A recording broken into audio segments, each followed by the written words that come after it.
mengomentari headline, berupaya untuk membaca secara hati-hati arah dari perang itu. Tapi pertanyaannya, perang itu apa? Apakah definisi perang Netanyahu sama dengan definisi perang Ali Khamenei, sama dengan definisi perang Donald Trump? Donald Trump, Iran itu mainan. Beda cara melihatnya. Kalau dia musuh, kita perlakukan dia secara setara, ada value di situ. Kalau saya bermusuhan, saya ingin musuh saya itu setara dengan saya. Iran dan Israel, dua-duanya bikin persepsi yang sama. Kamu musuh saya musuh kamu. Oke. Tapi Trump nggak anggap Iran sebagai musuh, mainan aja kan? Mainan untuk? Ya kenikmatan Festival of Torture tadi. Enak bagi dia tuh. Karena Trump bukan seorang politisi. Kalau politisi ada value di situ. Trump bajingan aja. Trump betul-betul secara realis mempergunakan istilah kedaulatan. Tapi Israel dan Iran itu permusuhan. Lebih jujur orang bermusuhan daripada orang menganggap negara lain mainan. Venezuela kan dibikin mainan sama Trump. Jadi kita bertengkar untuk sesuatu yang secara definisi pun beda. Tapi karena diulik-ulik terus, kita nggak belajar apa yang disebut perang. Coba kita lanjutkan poin ini. Karena ketidaktahuan itu, Presiden Prabowo ingin mendamaikan. Yang mau didamaikan apa? Perspektif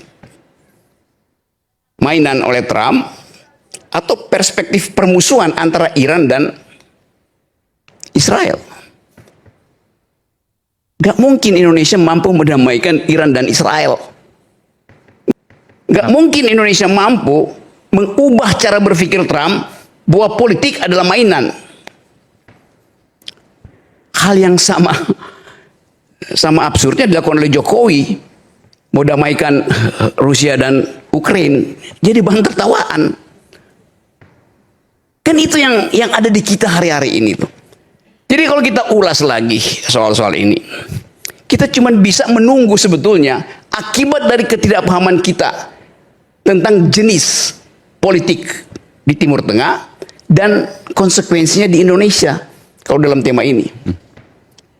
Kalau permusuhannya lanjut, berapa banyak piring emak-emak yang tidak ada lagi LPG?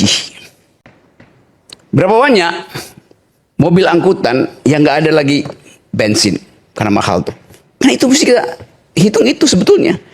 Apa yang mesti dilakukan oleh Presiden Prabowo? Gratiskan listrik. Gratiskan listrik? Iya. Bagi kompor listrik ke emak-emak supaya dia nggak turun di jalan. Real kan? Kalau nggak ada energi alternatif, yang ngamuklah rakyat, kelas menengah ngamuk. Jadi usulan saya, mitigasinya adalah mulai memikirkan listrik digratiskan supaya efek katastrofi dari Timur Tengah itu tidak menjadi alasan bagi rakyat untuk menghajar presiden karena nggak mampu menyediakan energi. Itu poin pertama. Silakan diskusi itu. Jadi kalau Presiden Prabowo ingin jadi tokoh, lakukan antipodanya, lakukan antitesisnya apa? Promosikan sosialisme. Di mana? Di Eropa, bukan di Asia. Jangka panjang memang. Jadi kita mesti bikin prediksi bahwa setelah realisme capek sendiri di Timur Tengah, mesti ada fasilitas lain untuk menghidupkan diplomasi internasional. Kan pembisik-pembisik presiden nggak mampu berpikir ideologis kan? Datang aja Pak Presiden, benahi itu. Tanpa punya poin tentang jenis politik yang sedang bekerja di situ. Dasarnya sederhana. Jadi kita ingin Presiden Prabowo hentikan. Dan presiden kita kehilangan pamor justru di Asia. Karena Pak Prabowo tidak punya think tank untuk menghitung konsekuensi dari keterlibatan Indonesia di BOP, keterlibatan Indonesia dalam proposal perdamaian. Orang lihat Pak Prabowo benar masuk ke dalam fora internasional, tapi langsung high profile, main dengan Trump, main dengan Putin, main dengan Jinping, nggak main dengan pemimpin-pemimpin potensi sosialis di Asia dan di Afrika kan. Terlalu tinggi mainnya. Akibatnya grade-nya turun. Jadi ini sebetulnya yang saya ingin Saudara Aiman berpikir 2-3 langkah lah itu.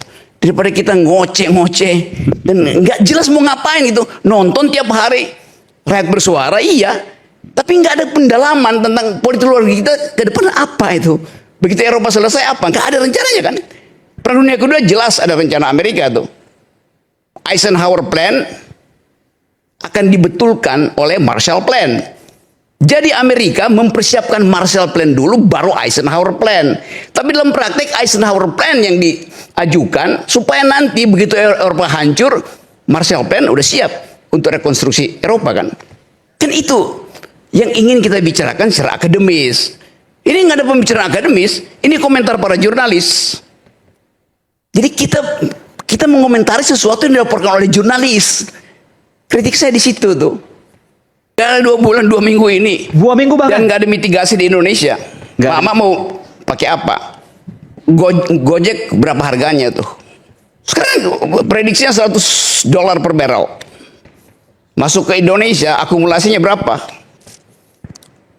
Coba alternatif energi apa? Tadi Menteri SDM Pak Bahlil baru kemudian menyampaikan informasi. Ngapain lu sebenarnya mau Bahlil, nggak ada gunanya itu. 70% minyak dari Amerika. Iya, dia itu bagian yang ada statistiknya, grafiknya tuh. Tapi realnya itu mak-mak nunggu 2 minggu ini dia mau pakai apa? Lebaran gimana? Lebaran gimana? Gojek mau kasih harga berapa?